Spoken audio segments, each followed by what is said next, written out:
Movie review, The Fantastic Four First Steps.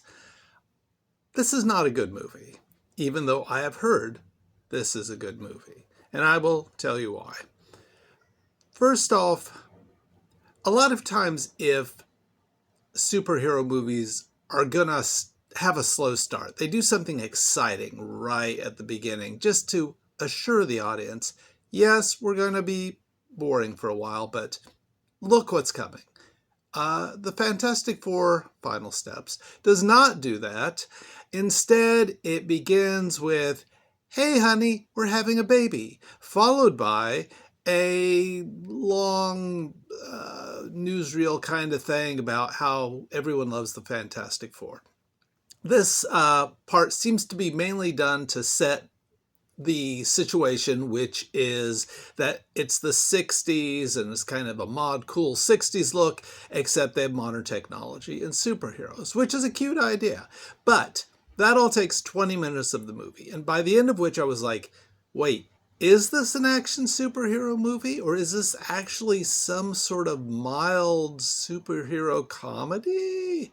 But then a naked lady on a surfboard comes down, says everyone's going to die. They fly into space. They get in a big fight. They do all the, standard things. And it's fine. It's nothing special. They come back to Earth. They give a press conference that they didn't think about in the slightest because apparently they had no time on the flight home to say, hey, what are we going to say to people? There's a bunch of stuff happens. They try and come up with a cool, smart, scientific way to solve the problem, which of course won't work because what you want to see is a lot of big fights, which you do get. You get a cool looking monster. The last battle scene is pretty decent.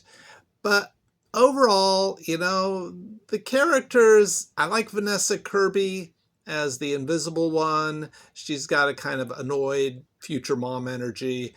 I like the Thing. He's kind of a cool, fun guy, which is weird because when I read the comic books in the 60s and 70s, he was super angsty and depressed and angry about the whole thing. And I kind of liked that version of the Fantastic Four better than dysfunctional one, but it is what it is. They're all pretty happy. The fire guy is pretty forgettable. Anyway, there's a cool mole man character who's in for 5 minutes, but is pretty fun, and Natasha Lyonne's in for like 2 seconds for some reason. Anyway, my point is, it's not a terrible movie, but it's not a very good movie. It's just